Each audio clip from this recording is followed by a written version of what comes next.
Official detective dedicated to the men who guard your safety and protect your home. Your police department.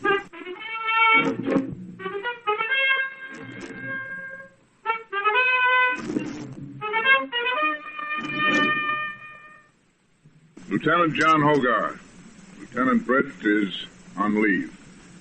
An elderly spinster named Pauline Smith lived alone in a small house on a suburban street. One evening at 7:30, a curious boy peeked in the front window, saw Miss Smith lying in a pool of blood, and ran for a policeman. In the murder house, while waiting for the coroner and lab men, I dictated my preliminary observations to Sergeant Allen. Name of victim, Pauline Smith. Late 60s, white hair. Neighbors report no knowledge of friends or relatives. Say that she seldom spoke to anyone. Kind of like a lady hermit, eh, Lieutenant? Yes. Corpse lying on the living room floor, skull crushed. Apparent murder weapon, iron skillet lying near body. Skillet stained with blood. Rigor mortis condition indicates victim dead at least 2 or 3 hours. Got that, Alan? Mm-hmm. What about the motive? $62 in victim's purse indicates motive not robbery. Neighbor reports seeing man, medium height, wearing light gray hat, wide brim, descending victim's front steps between 3 and 5 p.m. She couldn't come any closer to the time than that? We're lucky she could give us even that much. Let's keep going, Alan. Shoot. Visible fingerprints on greasy handle of skillet. Bloody prints on inside of outside knobs of front door. Assailant apparently went to kitchen after crime for snack and drink of water. Bloody prints on water glass and refrigerator door. Found on drain board an unfinished wedge of cheese.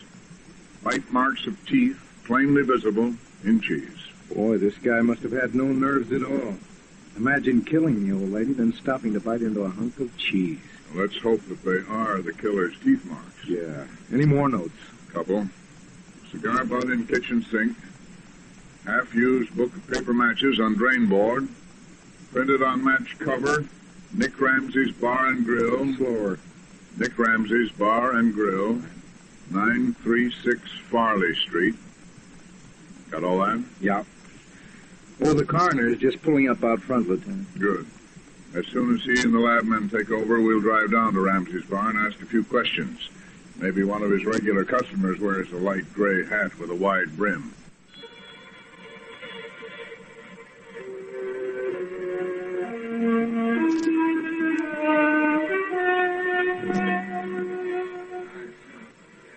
Yeah, I do have a customer that wears a hat like that. Comes in here every night and drinks at the bar for about an hour. You know his name, Ramsey? No? You see, he's a real quiet guy. Never talks much to nobody. You think some of your other customers might know something about this man? Well, Lieutenant, Miss Bell might. You see that young girl eating dinner over there in that booth? She eats here regular. Thanks, Ramsey. We'll ask her. Okay. I'll be right here back at the bar. Excuse me, please. You're Miss Bell, I believe? Yes, Lucy Bell. This is Lieutenant Hogarth from Police Headquarters. I'm Sergeant Allen. Police Headquarters? Oh, dear. Sit down, please. Thanks. We're investigating a murder, Miss Bell. Nick Ramsey said you might help us out. Nick said I might help? How? We're trying to get some information on one of Nick's bar customers, one of the regulars.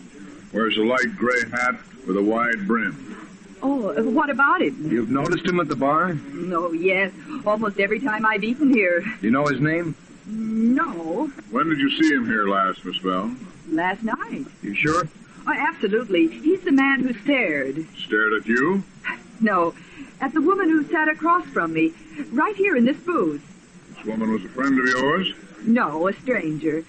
The room was crowded last night, and she asked if she could share this booth with me. I said, of course, so she sat down. But what about the man in the gray hat? Well, after a while, I noticed him staring at this woman. He must have stared at her for, at least 2 or 3 minutes. Then he paid his bar check and went out. Did this woman realize he was staring at her? No, Lieutenant. I think she was a little too tipsy to notice. Did she get tipsy in here? I guess so. While I was eating dinner, she had 4 drinks. She just sat here drinking without saying anything? Oh, no, Sergeant. She talked a blue streak. And she said the strangest things. Made me feel creepy. What did she say, Miss Bell? Well, first of all, What is it? the man in the gray hat. He just came in.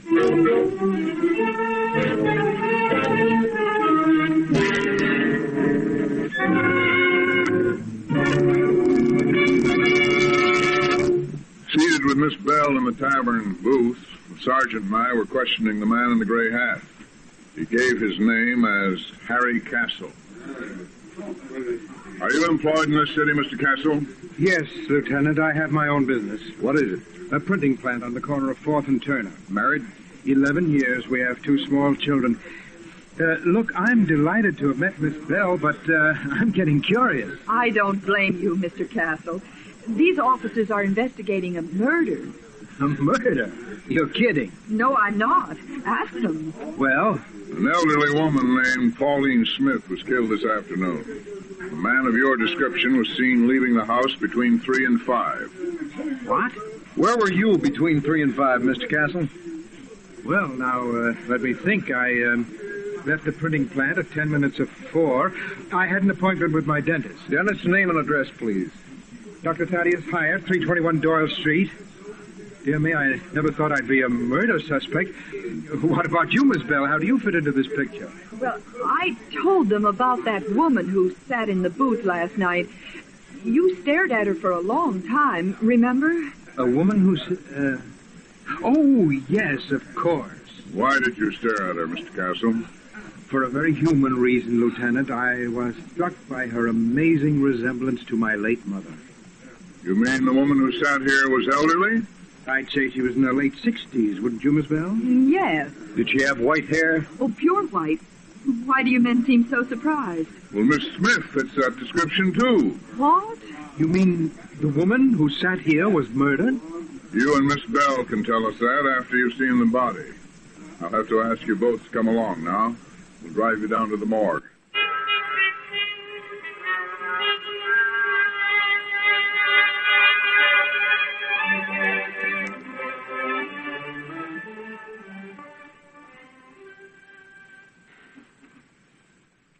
All right, you both identified the body of Pauline Smith.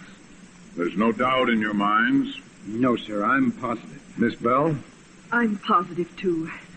That's the poor woman who sat with me last night. You were telling us about her before Mr. Castle came into the tavern. You said she got tipsy last night and talked a lot and said the strangest things. What did you mean? Well, she talked about crime. Most of it didn't make any sense, but, well, somehow I got the idea she'd been in prison. In prison? That nice-looking old lady? Alan, when we're through here, get one of the lab men to go to the morgue and take her fingerprints. Okay, it'd be funny if she had a police record. We'll need your prints, too, Mr. Castle. What for? Compare with bloody prints found at the scene of the crime. What, but... Very well. But I can tell you right now they're not mine. Let's hope not. Lieutenant, are you going to hold Mr. Castle overnight? No, not if he isn't planning to leave the city. Of course I'm not. I'll be at my printing plant tomorrow morning at 8:30. Fine. I'm sure you'll want to know the results of the fingerprint comparison. You can go home now, Miss Bell. Thanks a lot for your help. Not at all. Okay, Mr. Castle. Let's go down to identification and take your prints.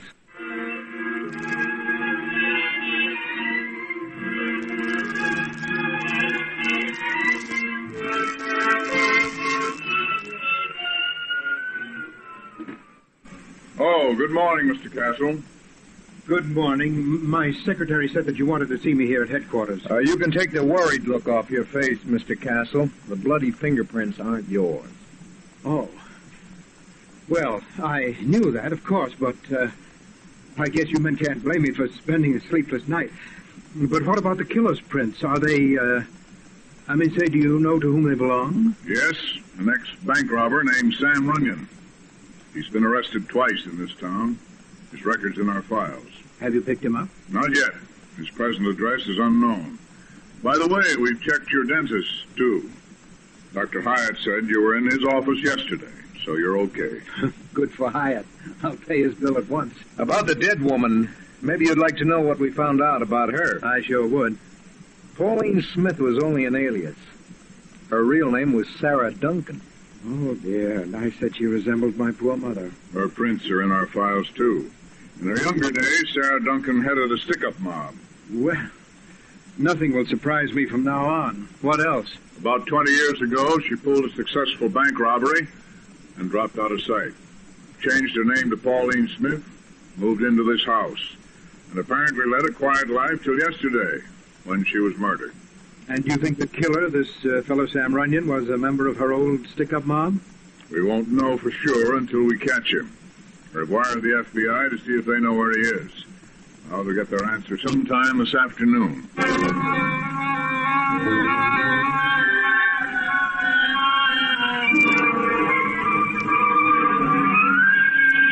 Alan! Yeah, Lieutenant. Hold on to your hat. I just heard from the FBI. They know where Sam Runyon is? They sure do. In the cemetery. What? He was killed in the Michigan gun battle 14 months ago. 14? Hey, but look. If he's been dead that long, how the heck did his bloody fingerprints get in the murder house? That's what I want to know. Get the crime lab on the phone. I want them to make a big photographic blow-up of those prints so they can be studied further.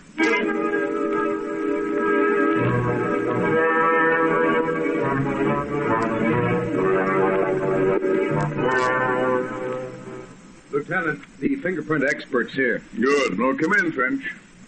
I've got news for you, Lieutenant. Those bloody prints were forged. Forged? You mean they're not Sam Runyon's? Oh, yes, originally. Explain that, will you, Finch? Well, when Runyon was alive, somebody got his fingerprints. They were reproduced, and the killer planted them yesterday after he committed the murder. Well, how were they reproduced? I'd say on a rubber stamp. You're absolutely sure the prints were forged? No doubt about it. Alan, get the phone book and look up Harry Castle in the yellow pages. Okay. Now, Finch, how could you tell that those prints were forged? By studying the enlargements, the ridges in a forged print don't have the same fine arrangement of the pores that you find in the natural print process. And what makes you think they were planted by means of a rubber stamp? That's the way it's been done in most cases on record. Of course, making such a rubber stamp calls for a great deal of skill. Well, Sergeant? Castle's got an ad in this phone book. Listen. Harry Castle, quality printing, rubber stamped, expertly made. Rubber stamp. Thanks a lot, Finch. Let her help. Well, Lieutenant, do we pick up Castle? Not yet. I want one more proof. Let's hope that can be furnished by Castle's dentist.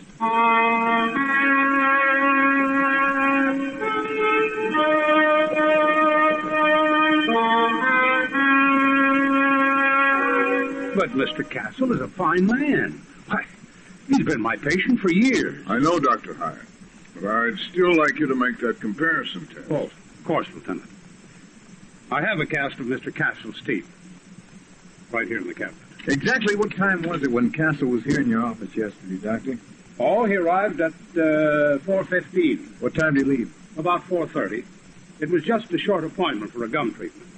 But I can't imagine how you could suspect him of committing murder. He would have had plenty of time to get from here to the woman's house. The coroner couldn't tell the exact moment she was killed.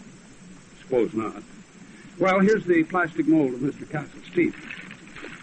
Okay, now here's the piece of cheese that the killer bit into. I'd like you to compare the mold of Mr. Castle's bite with the teeth marks in the cheese. Very well. Of course, these marks in the cheese are only from the anterior surface of the incisors.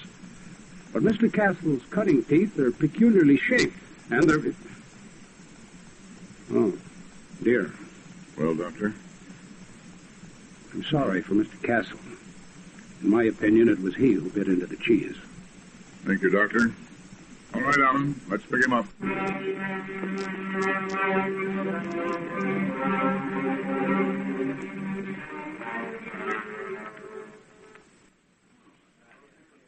Good evening, Miss Bell. May I share your booth with you? Oh, Mr. Castle. Of course. Do sit down. Thank you. Have you ordered dinner? Not yet. I was just studying the menu. Young lady, do you realize that you almost got me into severe trouble with the police? Oh, I know. And I'm terribly sorry. What finally happened? Don't worry, the killer's been identified. A criminal named Sam Runyon. I'm so glad you're out of it. I was just sick about being the cause of your trouble. Well, be happy again. It's all over now. What's this? Nothing at all. Oh, but look. Give it to me. A little rubber stamp. Give it to me, I said. Oh, I've never seen one like this before. It makes fingerprints. I'll just put it back in my pocket. I keep it for luck. I'm always fooling with it. But I don't understand. Why did you get so upset? Miss Bell, I'm so sorry. I apologize. I guess being a suspected murderer affected me more than I thought. Yes, I suppose so. And it was all my fault. What can I do to atone for my sin? Well, you could have dinner with me, would you? All right, it's a deal. Here's the menu. I don't mean here at Nick Ramsey's. Wouldn't you like to go to a quieter place? Well, all right. Anything you say. I'm still atoning. Good. Let's get out of here. My car's parked right down the street. How handy. Good night, Nick. Hey, Miss Bell, ain't you going to have a dinner? Not tonight, Nick. Come on, Miss Bell. What's the matter? You saw it, my chef? Oh, I love your chef. But Mr. Castle just offered to take me to dinner to a nice, quiet place. Miss Bell, please. Okay, Miss Bell. Have a good time. Thanks, Nick. I will. I'm sorry, Mr. Castle. I didn't realize you were in a hurry. Well, that's all right. And my nerves again, I guess. My car's down here to the left. Where are you taking me? To some place that's just oozing with glamour and soft music? I don't know about the glamour and soft music, Miss Bell, but I assure you, it's a quiet place.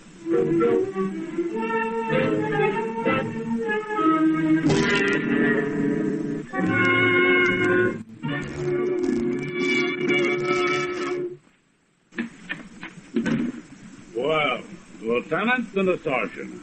Ramsey, we're looking for Mr. Castle. You're a couple of minutes too late. They just left. They? Who do you mean? Castle and Miss Bell. You know where they went? No? Did the girl go willingly? Sure. She hollered at me and said they were going to dinner in a quiet place. How long were they here together? Just a couple of minutes. They sat over there in that booth talking. What about, do you know? No, but, well, I seen they had a little argument about something. Castle was real sore. Then he laughed, and then they went out. Any idea what they argued about? No, but he dropped something on the table. When Miss Bell picked it up and looked at it, that's when he got sore. Well, what was it, Ramsey? Was it a rubber stamp? Yeah. One of them little rubber stamps. How'd you know? Hey, where you going? Tell you later. Come on, Alan. Let's get out to the car in a hurry. I got Castle's home address. He wouldn't take the girl there. He's got a family. Get behind the wheel. Sure. Where are we heading? Castle's printing plant, 4th and Turner.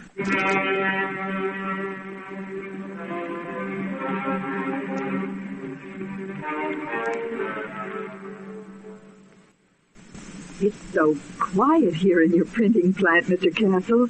You should hear it in the daytime when all the presses are going. Oh, I'd love to. May I stay here and look at this press while you go upstairs to your office? I'm not going upstairs, Miss Bell. But isn't that why we stopped off here? To get a letter you'd forgotten? No, there isn't any letter. Miss Bell? What are you doing? Mr. Castle, I'll have to ask you not to cry out. take your hands off my neck. It's no use. I've got to kill you. No. You shouldn't have seen that rubber stamp. Nobody knows about it but me. I'm sorry, but I can't let you live. Oh, your fingerprints. You put them there with that rubber stamp. You murdered that woman. And now I'm going to murder you. Oh, help! Help! Quiet, I said. Miss Bell! Help! It's killing me. Let go of her. Take your hands away. I'm going to get out of here. You get out all right. Put the cuffs on him. Hold your arms out. He killed that old woman. We know that. Sergeant, drive Miss Bell to a doctor and come back for us. Sure. Come on, Miss Bell. Take it easy. You'll be okay now. He was going to murder me, too. He was choking me. I didn't kill that old woman. You told me yourself those bloody fingerprints belonged to a man named Runyon. That was your mistake, Castle. Runyon's been dead for more than a year. Dead? Sam Runyon? I didn't know Sam was dead. You do now. Why did you kill Sarah Duncan? Come on. Why did you kill her? I had to. Years ago, I was one of a hold-up gang. But I was never arrested. I went straight. And I married and started this printing business. And then Sarah found me. She blackmailed me for 15 years. She bled me white. When did you decide to kill her? Night before last, in the tavern. She was drunk and talking about crime. I knew that someday she'd give me away. So yesterday I killed her and planted Runyon's fingerprints in the house. Where is the rubber stamp? It's in my right-hand pocket. Mm-hmm. I've got it. How did you manage to get Runyon's prints in the first place? Sam was in the hold-up gang when I was.